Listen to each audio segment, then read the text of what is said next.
السلام علیکم ناظرین، تو آج ہم پڑھیں گے سورہ بقرہ کی تفسیر کا 10واں رکوع۔ بسم اللہ الرحمن الرحیم۔ وَإِذْ أَخَذْنَا مِيثَاقَ بَنِي إِسْرَائِيلَ لَا تَعْبُدُونَ إِلَّا اللَّهَ وَبِالْوَالِدَيْنِ إِحْسَانًا وَذِي الْقُرْبَى وَالْيَتَامَى وَالْمَسَاكِينِ وَقُولُوا لِلنَّاسِ حُسْنًا وَأَقِيمُوا الصَّلَاةَ وَآتُوا الزَّكَاةَ ثُمَّ تَوَلَّيْتُمْ إِلَّا قَلِيلًا مِّنكُمْ وَأَنتُم مُّعْرِضُونَ۔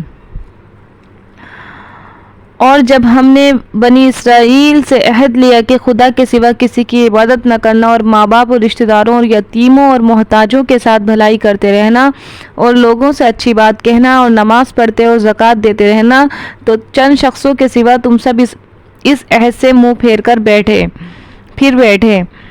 وَإِذْ أَخَذْنَا مِيثَاقَكُمْ لَا تَسْفِكُونَ دِمَاءَكُمْ وَلَا تُخْرِجُونَ أَنفُسَكُمْ مِنْ دِيَارِكُمْ ثُمَّ أَقْرَرْتُمْ وَأَنْتُمْ تَشْهَدُونَ۔ اور جب ہم نے تم سے عہد لیا کہ آپس میں کشت خون نہ کرنا اور اپنے کو ان کے وطن سے نہ نکالنا، تو تم نے اقرار کر لیا اور تم اس بات کے گواہ ہو۔ تو اس آیت کی تفسیر کر لیتے ہیں پہلے ان دو آیتوں کی۔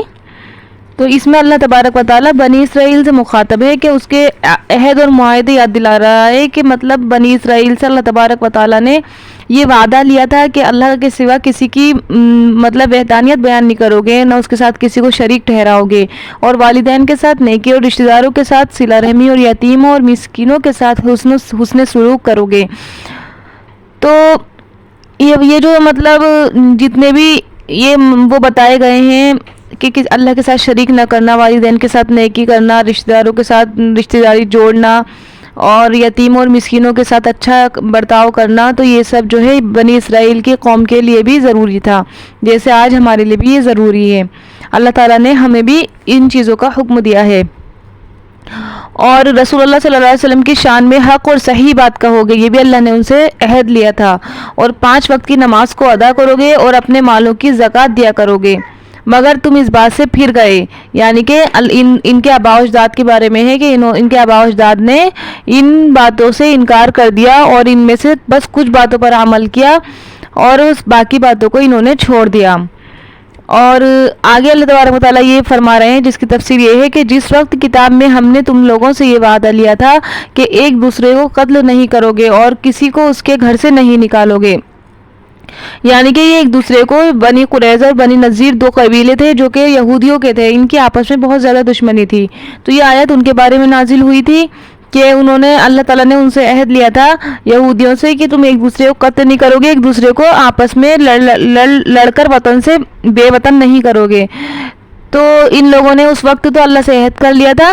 اور اللہ کی بات مان لی تھی، لیکن بعد میں یہ اس بات سے مکر گئے اور پھر بعد میں بھی دشمنی کرتے رہے آپس میں اور ایک دوسرے کو جلا وطن بھی کرتے رہے،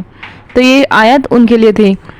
آگے اللہ تعالیٰ فرما رہے ہیں ثم انتم هؤلاء تقتلون انفسكم وتخرجون فريقا منكم من ديارهم تظاهرون عليهم بالاثم والعدوان وان ياتوكم اسارى تفادوهم وهو محرم عليكم اخراجهم افتؤمنون ببعض الكتاب وتكفرون ببعض فما جزاء من يفعل ذلك منكم الا خزي في الحياة الدنيا ويوم القيامة يردون الى اشد العذاب ما الله بغافل عما تعملون۔ اور پھر تم وہی ہو کہ اپنوں کو قتل بھی کر دیتے ہو، اور میں اپنے میں سے بعض لوگوں پر گناہ اور ظلم سے چڑھائی کر کے انہیں وطن سے نکال بھی دیتے ہو، اور اگر وہ تمہارے پاس قید ہو کر آئیں تو بدلہ دے کر ان کو چھڑا بھی لیتے ہو، حالانکہ ان کا نکال دینا ہی تم کو حرام تھا۔ کیا تم کتاب کے بعض احکام کو مانتے ہو اور بعض سے انکار کر دیتے ہو؟ تو جو تم میں سے ایسی حرکت کریں ان کی سزا اس کے سوا اور کیا ہو سکتی ہے کہ وہ دنیا کی زندگی میں رسوائی اور قیامت کے دن سخت سے سخت عذاب میں ڈال دیے جائیں گے، اور جو کام تم کرتے ہو خدا ان سے غافل نہیں۔ اولئک الذین اشتروا الحیاۃ الدنیا بالآخرہ فلا یخفف عنہم العذاب ولا هم ینصرون۔ یہ وہ لوگ ہیں جنہوں نے آخرت کے بدلے دنیا کی زندگی خریدی، سو نہ تو ان سے عذاب ہلکا کیا جائے گا اور نہ ان کو مدد ملے گی۔ تو یہاں پر جو ہے اس کی آیت کی تفسیر میں یہ آیا کہ ثم انتم ہؤلاء، کہ وہی یہ یہودیوں کے بارے میں ہی والی آیت بھی کہ یہ جو تھے ایک دوسرے کو قتل کرتے تھے، اللہ تعالیٰ نے منع فرمایا تھا، لیکن پھر یہ جو ہے اس بات سے نہیں مانے اس بات کو اور ایک دوسرے کو آپس میں ایک دوسرے کو جلا وطن کرتے رہے اور چڑھائی کرتے رہے، ایک دوسرے کے اوپر، تو اللہ تعالیٰ نے اسی کا یہاں پر ذکر فرمایا ہے،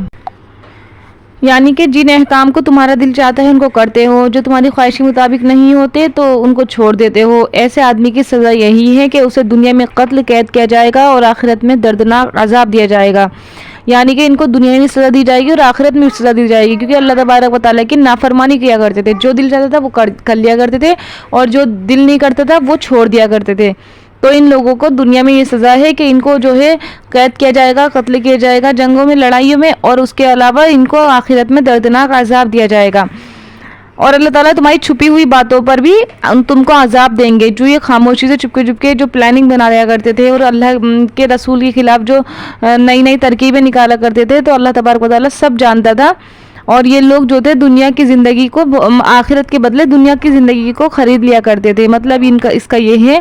کہ آخرت کے بارے میں سوچا نہیں کرتے تھے اور دنیا کے بارے میں سوچتے تھے اور اپنی دنیا اچھی کر لیا کرتے تھے اور آخرت کو بھول جاتے تھے، تو ان سے عذاب میں کسی قسم کی کوئی آسانی یا تخفیف نہیں کی جائے گی اور ان سے عذاب ان کو ختم نہیں کیا جائے گا۔ تو یہ اللہ تبارک و تعالیٰ یہودیوں کے بارے میں فرما رہے ہیں اور ہر اس قبیلے کے ہر اس انسان کے بارے میں فرما رہے ہیں جو اس کام کو کرے گا، یعنی کہ جو اللہ کی بتائی ہوئی باتوں کو ٹھکرا کر اپنے دل کے حساب سے چلے گا، اپنے من کے حساب سے چلے گا۔ تو میری بہنوں دیکھو، اللہ تبارک و تعالیٰ بار بار یہودیوں کو یہ کہہ رہا ہے کہ وہ سخت عذاب میں ہیں، وہ ان کو سخت عذاب دیا جائے گا، ان سے عذاب ہلکا نہیں کیا جائے گا، ان کی مدد نہیں کی جائے گی، ان کو دنیا اور آخرت میں رسوائی کی جائے گی۔ تو کس وجہ سے آپ اس بات پر غور کیجئے کہ صرف اور صرف اس وجہ سے کہ وہ اللہ کی نافرمانی کیا کرتے تھے، جو کام اللہ نے بتایا، اللہ نے جس کام کو منع کیا تو اس کام کو کیا کرتے تھے۔ تو آج ہم اپنے اوپر غور کریں کہ ہم اس زمرے میں شامل ہیں یا نہیں۔ ہم بھی تو کتنی ایسی اللہ کی باتیں ہوئی ہیں جو اللہ نے حرام کی ہیں اور اسے حلال سمجھ کے ہم کرتے رہتے ہیں۔ تو دیکھیے اللہ تعالیٰ کتنی ناراضگی ظاہر فرما رہا ہے۔ تو اللہ نہ کرے یہ آیتیں ہمارے لیے بھی ہیں،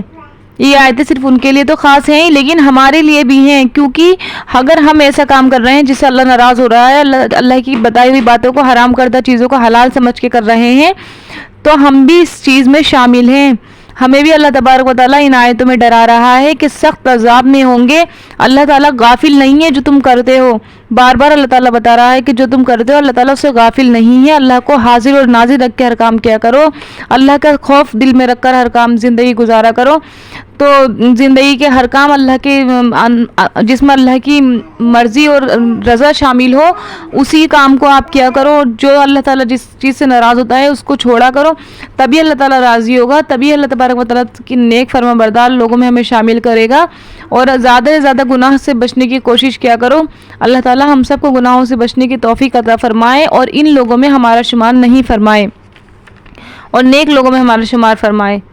تو امید ہے آپ کو آج کا رکوع سمجھ میں آ گیا ہوگا۔ آج کا رکوع بس اتنا ہی تھا، اور جو سمجھ میں نہیں آیا آپ مجھ سے کمنٹ کر کے پوچھ سکتے ہیں۔ السلام علیکم۔